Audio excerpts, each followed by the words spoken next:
성경 말씀은 사도행전 16장 11절부터 18절까지 말씀입니다. 제가 봉독해 올리겠습니다. 우리가 드로아에서 배로 떠나 사모드라게로 직행하여 이튿날 네아폴리로 가고 거기서 빌립보에 이르니 이는 마게도냐 지방의 첫 성이요 또 로마의 식민지라. 이 성에서 수일을 유하다가 안식일에 우리가 기도할 곳이 있을까 하여 문 밖 강가에 나가 거기 앉아서 모인 여자들에게 말하는데 두아디라시에 있는 자색 옷감 장사로서 하나님을 섬기는 루디아라 하는 한 여자가 말을 듣고 있을 때 주께서 그 마음을 열어 바울의 말을 따르게 하신지라. 그와 그 집이 다 세례를 받고 우리에게 청하여 이르되 만일 나를 주 믿는 자로 알거든 내 집에 들어와 유하라 하고 강권하여 머물게 하니라. 우리가 기도하는 곳에 가다가 점치는 귀신 들린 여종 하나를 만나니 점으로 그 주인들에게 큰 이익을 주는 자라. 그가 바울과 우리를 따라와 소리질러 이르되 이 사람들은 지극히 높은 하나님의 종으로서 구원의 길을 너희에게 전하는 자라 하며 이같이 여러 날을 하는지라. 바울이 심히 괴로워하여 돌이켜 그 귀신에게 이르되 예수 그리스도의 이름으로 내가 내게 명하노니 그에게서 나오라 하니 귀신이 즉시 나오니라. 아멘.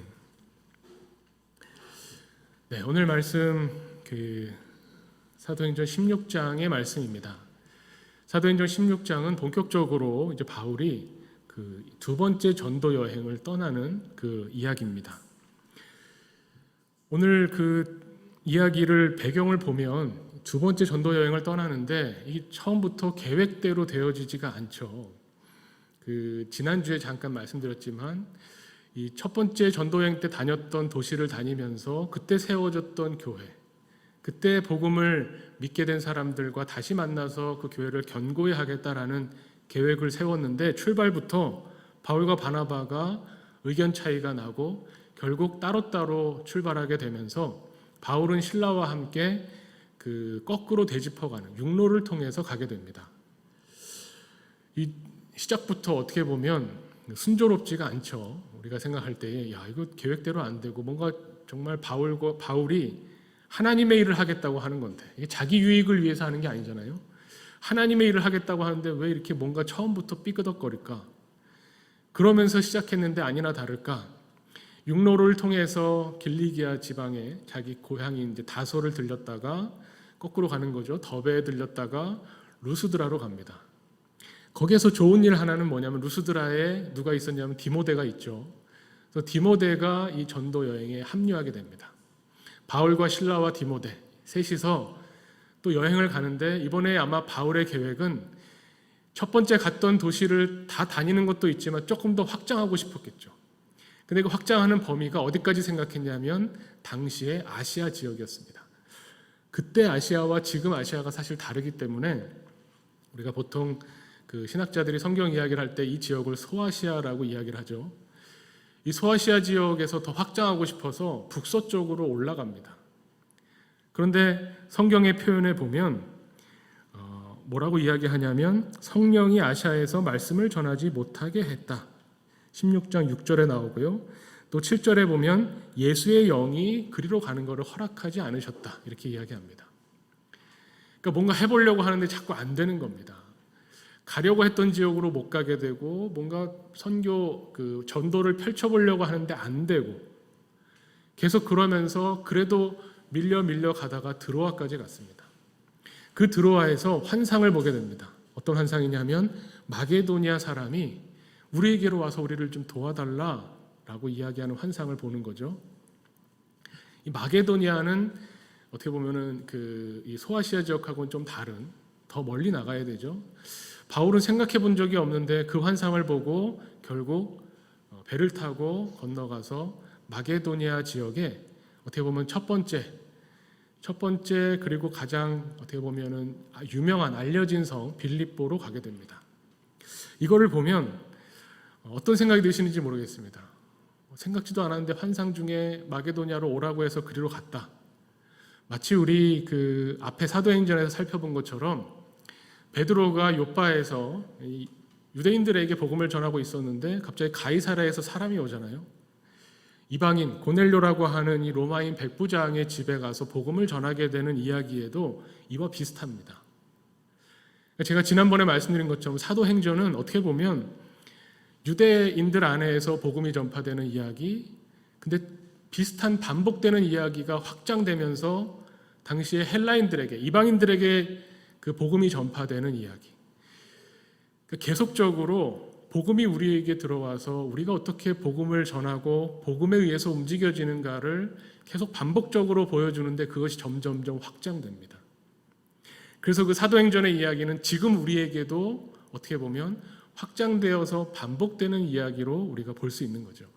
그래서 바울이 2차 전도여행 때 어디 갔다 도시 이름을 외우고 이게 중요한 게 아니라 그때 당시에 일어났던 일들을 증언하고 간증하는 이 사도행전의 기록이 지금 우리에게도 일어나는 일이라는 것을 깨닫고 연결시키는 일이 중요한 겁니다.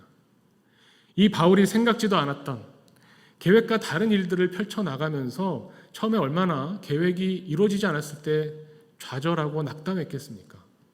우리도 이런 일들이 지금도 있습니다.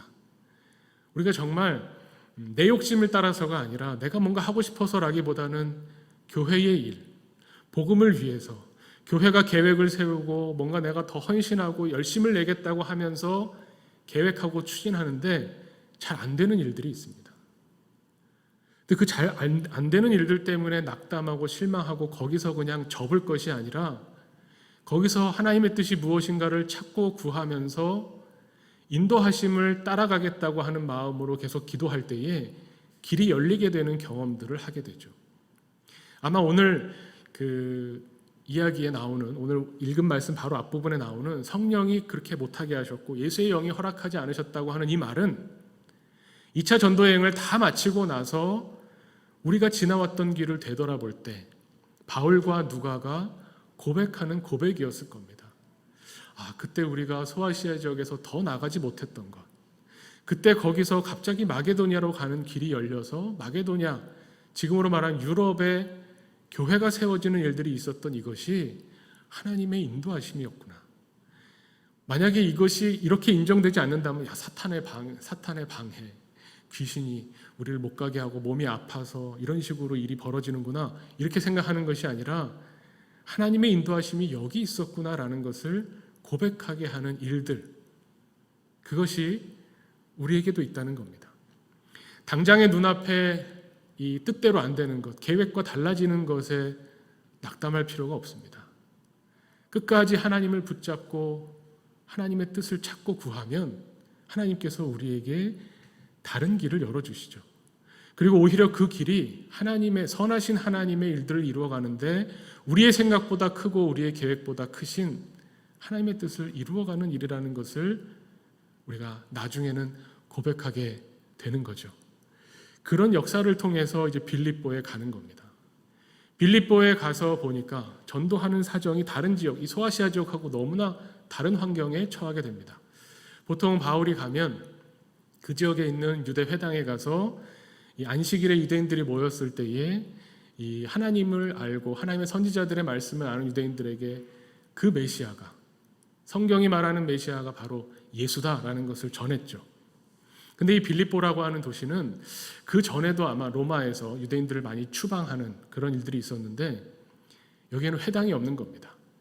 유대인들 기준의 회당은 뭐냐면 유대인 남성 10명 이상이 있어야 됩니다. 남자 10명 이상이 모여야 회당으로 인정받죠. 근데 여기는 가서 보니까 회당이 없어서 성문 밖에 나가서 강가에 갔더니 기도처를 찾아서 막 안식일에 기도처를 찾아서 갔는데 거기에 여인들이 모여 있는 거죠. 소문 듣고 수소문해서 여기저기 알아봐서 갔는데 거기는 여인들이 모여서 안식일을 보내는 겁니다.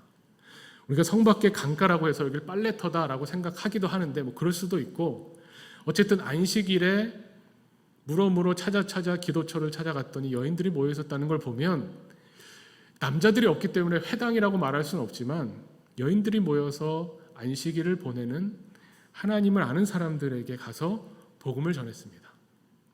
그랬더니 그 중에 루디아라고 하는 한 사람이 이 복음을 받아들이게 되는 거죠. 놀라운 역사다라고 생각하시나요? 어떻게 보면은 안식일에 남자들도 없는데 여인들끼리 모여서 열심으로 하나님을 섬기고자 하는 사람들한테 갔는데 딱 한 명만 복음을 받아들인 겁니다. 환상을 보고 갔어요.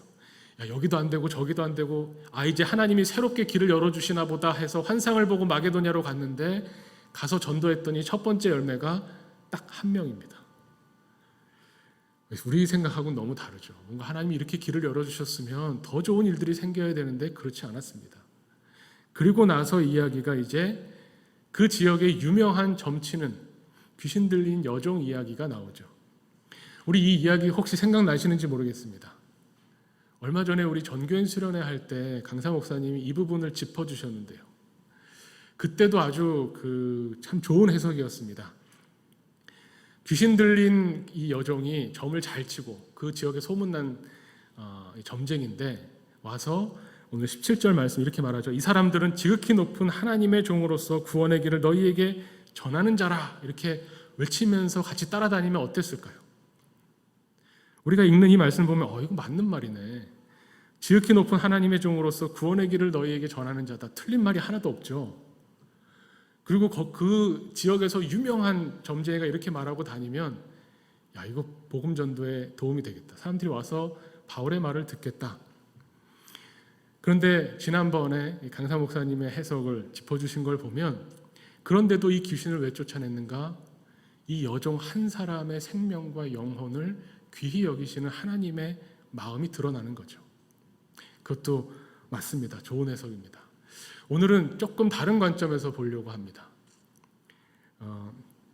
그렇게 보는 것도 하나 있고 또 오늘 이 귀신 들린 여종이 하는 말 이 자체를 보면서 과연 귀신이 그런 복음 전도에 도움이 되는 일을 했을까?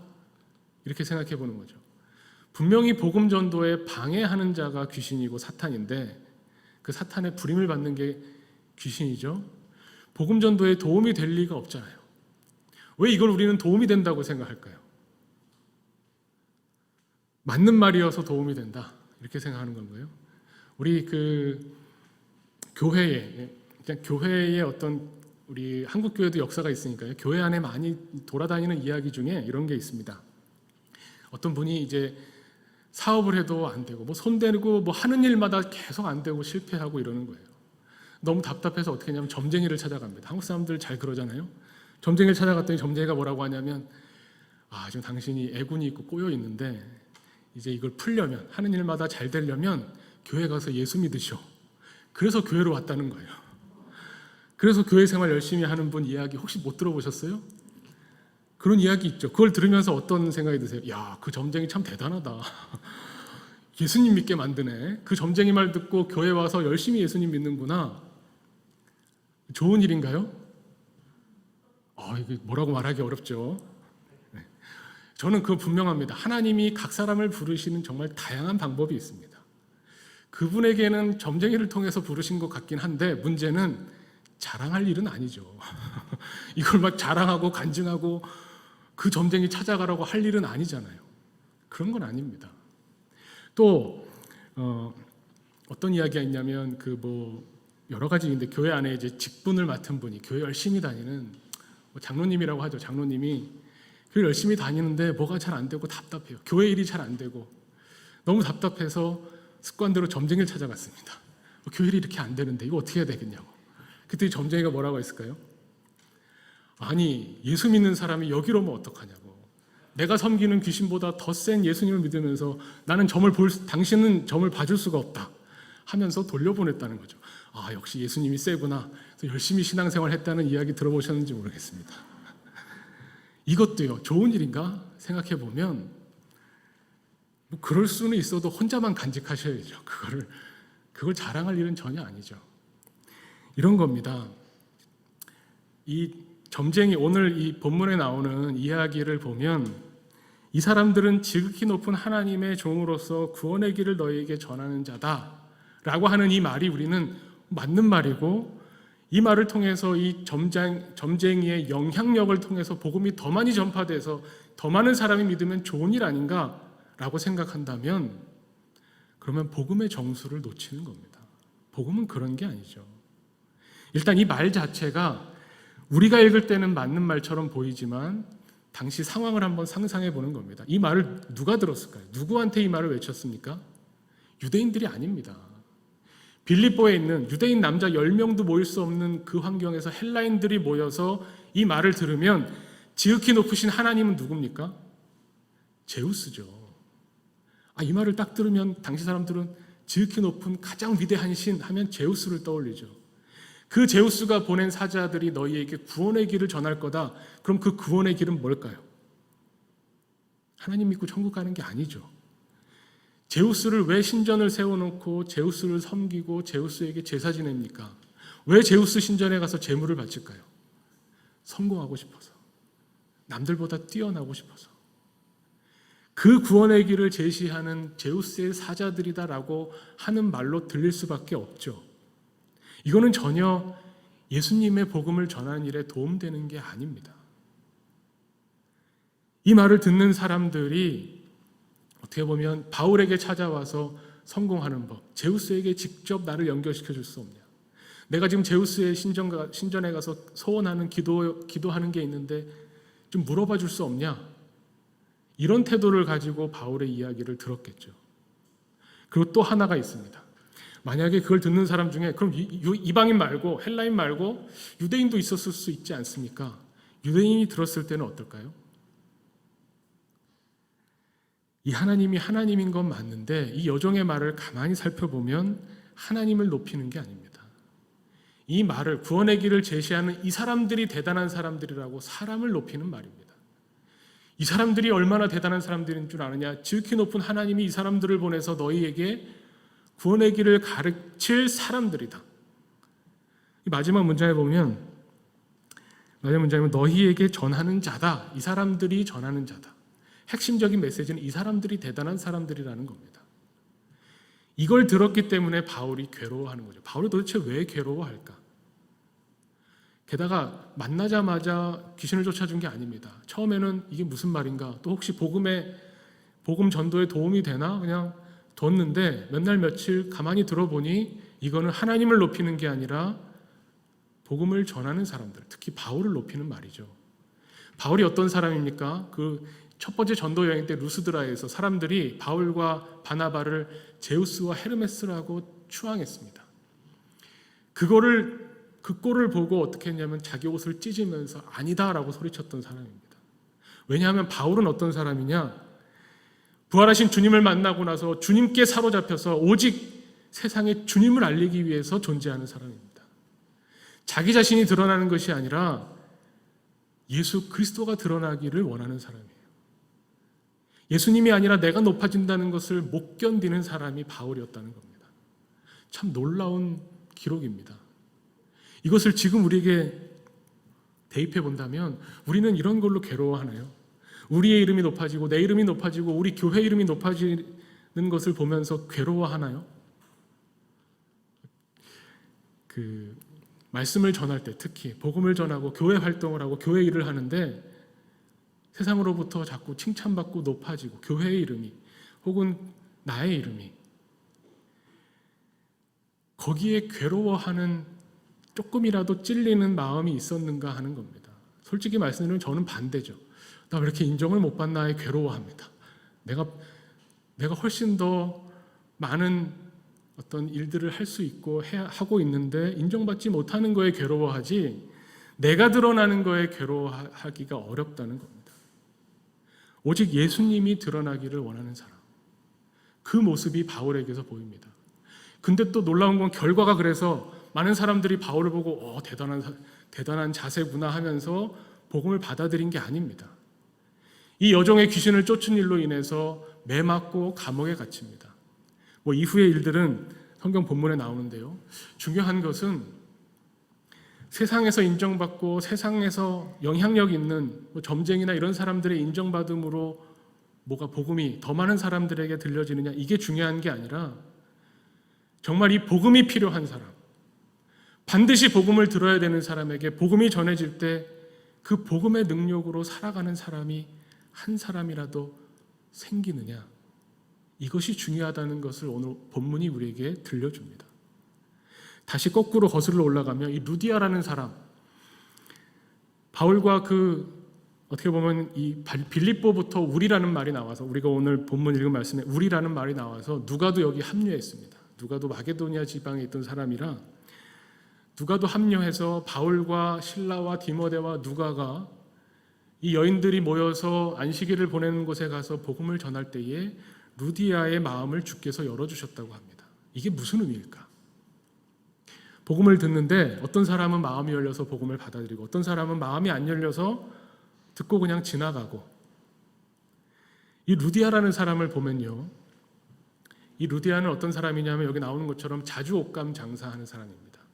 이 두아디라시에서 그 특산물, 어떻게 보면 조개 껍질을 이렇게 빻아가지고 옷을 염색하는데 그 자주빛이 도는데, 이 자주 색깔의 옷감은 로마에서 귀족들만, 또 황제의 색이라고 해서 아무나 사서 입을 수 없죠.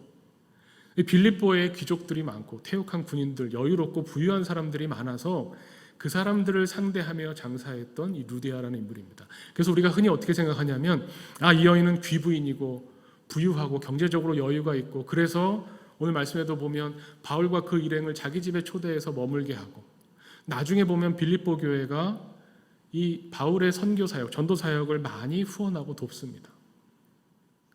이 루디아 같은 이런 후원자, 이런 여유 있는 사람이 있으면 참 좋겠다 생각하는데, 사도행전에서 루디아라는 사람을 소개하는 핵심은 거기 있지 않습니다.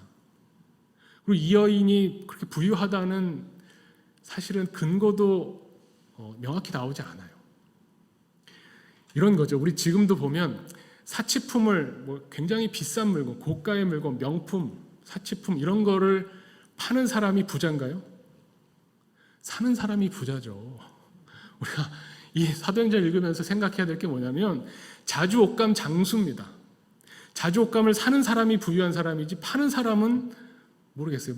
마진이 더 많긴 하겠지만 사는 사람만큼은 아니겠죠. 이런 겁니다. 이 루디아라고 하는 이 여인, 헬라인이면서 어떻게 하나님을 경외하는 사람이 될 수 있을까? 어떻게 유대인들이 말하는, 구약 성경에서 말하는 하나님을 듣고 이 하나님을 경외하며 믿을 수 있었을까? 생각해보면, 상상해보는 겁니다. 성경에 정확히 나오진 않지만 이 근거를 가지고 상상해보는 거죠. 아주 귀하고 명품이고 사치품을 취급하는 상인입니다. 상대하는 사람들이 누굽니까? 귀족들이죠. 빌립보에서, 로마에서 힘 좀 쓰는 사람들, 부유한 사람들, 그래서 내가 저 귀한 옷감 마음껏 사서 입을 수 있는 사람들을 상대합니다. 그러면 두 가지 태도가 나오게 됩니다. 나도 이 사람들처럼 부자가 되면 좋겠다. 나도 이렇게 귀족으로 태어났으면 얼마나 좋았을까. 부러워하는 사람이 있을 수 있고, 또 하나는 그들의 내면을 보는 사람이 있습니다. 겉으로 화려하게 정말 비싸고 귀한, 다른 사람, 이 서민은 1년 동안 모아도 모으지 못할 돈을 한 번에 쓰면서 옷을 만들어 입는 저 사람들의 거치장을 보면서 속이 얼마나 비어있는가를 보는 사람들이 있죠. 저들이 속이 허하구나. 다 가진 것 같고 권력을 부리는 것 같고 힘이 있는 것 같지만, 그 사람들의 추잡한 이 밑바탕에 있는 속마음들, 이 옆집에 있는 저 부유한 여자가 저 옷감을 샀으니 나는 더 비싼 거 가져와라 하는 이런 자기 욕망이 드러나는 모습들을 보면서 그들의 모습을 부러워하는 것이 아니라, 이 세상에 정말 진리가 무엇인가, 진짜 참되고 가치 있는 것이 무엇인가를 찾고 구하는 마음이 들었다는 겁니다.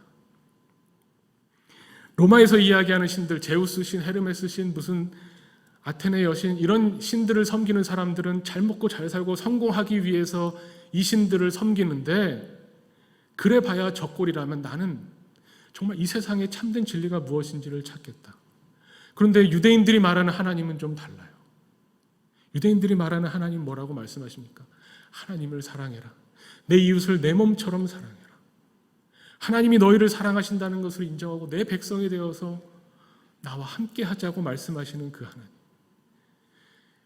가난한 사람들, 약한 사람들을 억압하지 말고 하나님께로 돌아와서 하나님이 세우시는 정의와 생명을 누리라고 하는 이 하나님에 대한 이야기를 듣고 하나님을 경외하게 된 여인입니다. 이 세상에서 참된 진리를 찾고자 했습니다. 그랬기 때문에 바울이 말씀을 전할 때 주님께서 그 마음을 열어주시는 거죠. 나에게 복음이 필요하다는 것을 이 여인은 알고 있었습니다. 그때 주님이 마음을 열어주시고 그 복음이 들어가게 하시고, 이제는 그 복음의 능력으로 살게 하시는 겁니다.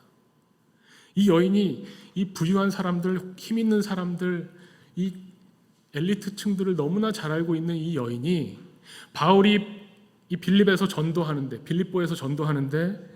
이 점치는 이 종을 이용해서 많은 사람들을 끌어모으고 복음을 전한다고 했으면 어땠겠습니까? 자기 이름이 높아지고 많은 사람들에게 영향력을 미치고 이 사람 저 사람을 막 휘두르는 그런 바울의 모습을 봤다면 주님을 제대로 만나지 못했을 겁니다.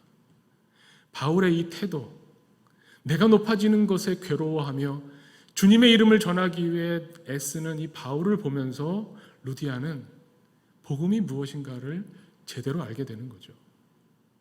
그래서 바울의 말이 곧 복음이 되면서 이 루디아는 이 말씀을 따르게 됩니다. 그래서 바울에게 거처를 제공하면서도 뭐라고 합니까? 거처를 여기 와서 묵으세요 했더니 바울이 거절했겠죠. 여러 번 거절했겠죠. 그때 오늘 말씀에 보면 강권하는데 그냥 강권하는 게 아닙니다. 여기 보면 그 15절 말씀해 보죠. 만일 나를 주 믿는 자로 알거든.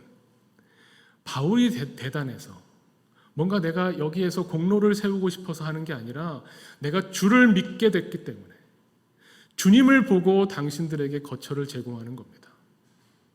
바울의 태도와 똑같죠. 저는 오늘 본문에서 가장 마음에 걸리는 게 어디였냐면 사실 14절입니다. 여기까지는 좋습니다. 루디아라고 하는 한 여자가 그 바울의 말을 듣고 있을 때 주께서 그 마음을 열어서 바울의 말을 따르게 하신지라. 야, 이렇게 말할 수 있을까? 감히 주님의 말씀을 따르게 했다 혹은 복음을 따르게 했다고 표현했다면 참 받아들이기 쉬웠을 텐데 바울의 말을 따르게 했다. 이 마음에 턱 걸리는 겁니다. 저도 말씀 전하는 사람인데 이게 제 말인지 성경의 말씀인지 늘 경계하거든요. 근데 저는 감히 이렇게 표현할 수 없을 것 같습니다. 이렇게 표현했다고 하는 것은 바울의 태도가 어떠한가?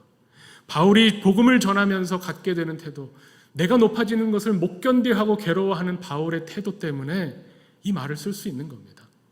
이제 루디아는 바울이 전하는 이 말, 바울의 말을 통해서 복음을 접하게 되고 예수 그리스도가 어떤 분인지 알게 되고 그 주님을 믿고 주님을 사랑하는 그 마음을 품게 되므로 이 복음 사역에 동참하게 됩니다. 그래서 후원하고 그래서 함께하게 되는 거죠. 철저하게 바울을 보고 사람을 보고 일을 하는 게 아니라는 겁니다. 우리는 어떻게 보면 복음이 필요한 사람입니다. 복음에 갈급해서 어디에 가면 무슨 만족이 있다, 어디에 가면 무슨 복음이 있다 듣는데 중요한 것은 그것을 전하는 메신저가 아닙니다. 이 점치는 이 귀신 들린 여종이 어떻게 보면 이 사람들 바울을 계속 높이는 그 전략이 뭘까요? 귀신은 분명히 예수님의 복음에 방해를 하기 위해서 어떻게 보면 함정을 판 거죠. 처음에는 이 사람들이 대단한 사람들인다 홍보되고 선전되면서 아마 많은 사람들이 복음을 들었을지 모르지만 한번 이렇게 바울과 그 일행이 대단한 사람이 되고 나면 무너뜨리는 건 훨씬 쉽습니다. 메신저를 공격하면 되죠. 바울의 약점 하나만 드러내면 바로 무너집니다. 그러면서 메시지까지도 와장창 깨져나갑니다. 바울은 결코 그것을 원하지 않았죠. 우리야말로 어떻게 보면 복음이 필요한 사람입니다. 우리에게 복음은 복음 그 자체로 우리에게 생명력을 주고 진리를 찾게 하고 우리의 마음을 열어서 이 복음을 따라가게 하는 겁니다. 이 복음이 전해지는 상황과 사람과 어떤 그런 환경을 보는 것이 아니라 정말 복음이 선포되고 복음이 우리 안에 들려질 때 우리의 마음을 여시고 그 복음으로 인도함을 받게 하는 주님을 바라보는 것이 우리에게 가장 중요하죠. 오히려 바울이 자기를 높이는 걸 괴로워하고 자기를 낮추면서 예수님을 드러냈을 때에 이 빌립보 교회, 처음에 보면 성적이 너무 초라하죠. 그래서 환상을 보고 마게도냐로 건너갔더니 겨우 믿게 된 사람이 루디아 한 사람이고 그 다음에 이만저만한 우여곡절을 겪어서 결국 간수한 사람. 그래서 루디아 집과 간수 집 두 가정 세워놓고 빌립보를 떠납니다. 그런데 이 빌립보 교회가 정말 예수님만 높이는 바울의 이 복음을 듣고 성장해서 바울이 빌립보서를 쓰면서 이렇게 가고 이야기합니다. 빌립보서 4장 15절에 보면 빌립보 사람들아 너희도 알거니와 복음의 시초에 내가 마게도냐를 떠날 때에 주고받는 내 일에 참여한 교회가 너희 외에 아무도 없었느니라. 데살로니가에 있을 때에도 너희가 한 번뿐 아니라 두 번이나 나 있을 것을 보내었도다. 이렇게 빌립보 교회와의 관계를 이야기합니다. 이것은 바울이 높아져 바울 때문에 이렇게 하는 것이 아니라 정말 바울이 높이는 그 예수 그리스도의 이름 때문에 교회와 이런 아름다운 관계를 맺게 됩니다. 우리는 세상으로부터 인정받기를 원하는 사람들이 아닙니다. 이 세상이 우리를 칭찬해 준다고 해서 기분 좋고 좋은 게 아닙니다. 오히려 예수님이 드러나지 않고 기독교가, 교회가, 어떤 사람이 드러나게 된다면 우리는 그 일로 괴로워할 수 있어야 됩니다. 우리는 하나님으로부터 인정받기를 원하는 사람들입니다. 오직 예수 그리스도만 드러나고 오직 복음만 선포되기를 원하는 사람들이 바로 우리 그리스도인이고 교회입니다. 이것을 혼동하게 되면, 이것이 막 뒤섞이게 되면 여러 가지 어려움들이 생깁니다. 오히려 예수님을 높이고 우리 각자가 다 낮아질 때, 그래서 주님 앞에 나와 정말 복음이 필요합니다. 이 세상이 인정받고 이 세상이 추구하는 것들을 바라보지만 오직 우리는 하나님으로부터만 만족할 수 있습니다. 이 루디아라고 하는 이 여인이 보여주는 태도, 바울이 보여주는 태도를 우리는 오늘 말씀을 통해서 볼 수 있게 됩니다. 아무리 이 세상에서 귀하다고 여기고 아무리 이 세상에서 서로 부러워하는 그 어떤 것이 있더라도 우리는 오직 하나님의 구원만을 바라는 사람들입니다. 세상이 말하는 구원이 아니고 세상이 말하는 성공이 아니고 오직 하나님이 기뻐하시고 하나님이 원하시는 구속의 역사, 구원의 역사가 우리에게 있기를 우리가 바라고 소망합니다. 우리 이 소망 가지고 오늘 이 말씀 붙잡고 계속 하나님께 나아가며 하나님의 일들을 펼쳐나가기를 간절히 축원합니다. 같이 기도하겠습니다.